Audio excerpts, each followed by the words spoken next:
Assalamualaikum warahmatullahi wabarakatuh. Shalom, salam sejahtera bagi kita semua. Namo Swastiastu, Namo Buddhaya, salam kebajikan. Yang saya hormati Kepala Sekolah SMP Negeri 131 Jakarta, Bapak Kartika Budi Tamtama, SPD. Yang saya hormati Kasatlank SMP Negeri 131 Jakarta, Ibu Ici Yuningsih, SEMA. Yang saya hormati Bapak Ibu guru dan karyawan serta teman-teman yang saya kasihi.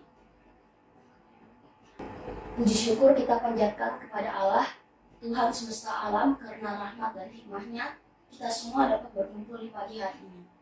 Pidato saya bertema tentang cinta tanah air dan bangsa. Saat ini, hal tersebut sudah tidak populer dan tidak tercermin pada warga negara. Bahkan simbol dan aparatur negara menjadi hujatan warga negara di sosial media yang terkenal dengan julukan netizen. Tidak bisa dipungkiri hal ini terjadi karena inkonsistensi dan banyaknya pelanggaran yang dilakukan aparatur negara, seperti banyaknya oknum polisi yang bisa disuap, oknum aparat negara dan wakil rakyat di dewan yang korupsi, serta oknum hakim atau jaksa dalam hasil kasus-kasus peradilan. Mengapa ini bisa terjadi? Bukankah di bangku sekolah kita diajarkan tentang PPKN atau sebelumnya lagi bernama PMP, atau lebih lama lagi zaman nenek moyang kita, yaitu budi pekerti? Akhirnya pilihan hidup memang diputuskan oleh masing-masing pribadi. Bagi netizen, sekalipun telah ada UU ITE, hal itu hanya mengkonfirmasi ketidakpuasan atau kegeraman tentang apa yang menimpa masyarakat yang adalah mereka sendiri. Apakah hal ini bisa berubah? Mesti lebih banyak orang-orang baik yang berani menjadi polisi yang benar.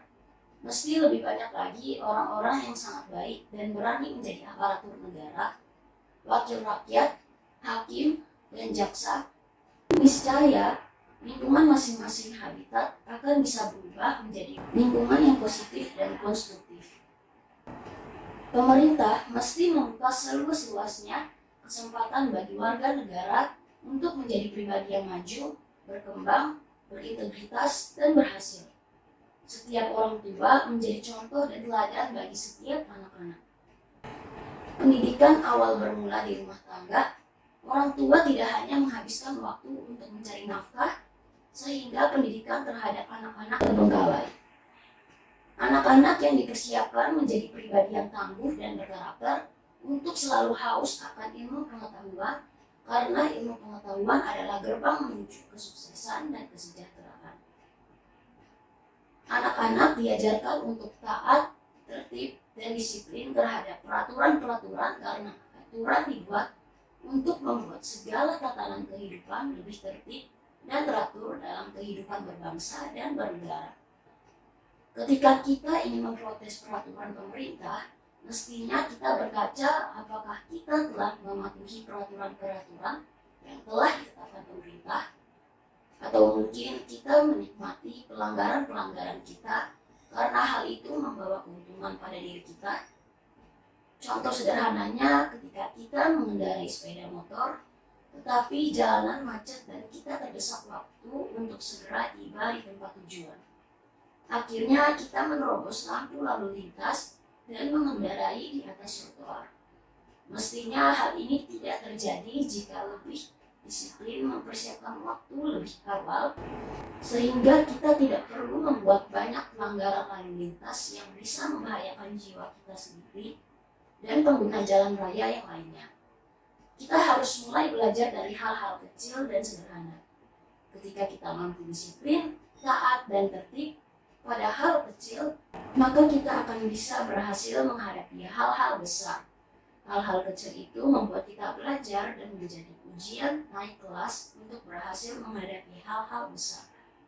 Jadi, kekurangan pemerintah dalam menjalankan roda pemerintahan boleh dikritik dan diberi masukan dengan cara atau saluran yang tepat dan telah disediakan. Tentu saja tujuan kritik dan masukan kita bersifat konstruktif untuk perbaikan di masa mendatang. Hal sederhana ini jika kita lakukan dengan tulus, maka kita telah membuktikan salah satu implementasi dari cinta tanah air dan bangsa. Salah satu presiden Amerika Serikat pernah berkata pada pelantikannya, yaitu, "Jangan menuntut apa yang negara lakukan untukmu, tetapi apa yang bisa kamu lakukan untuk negaramu."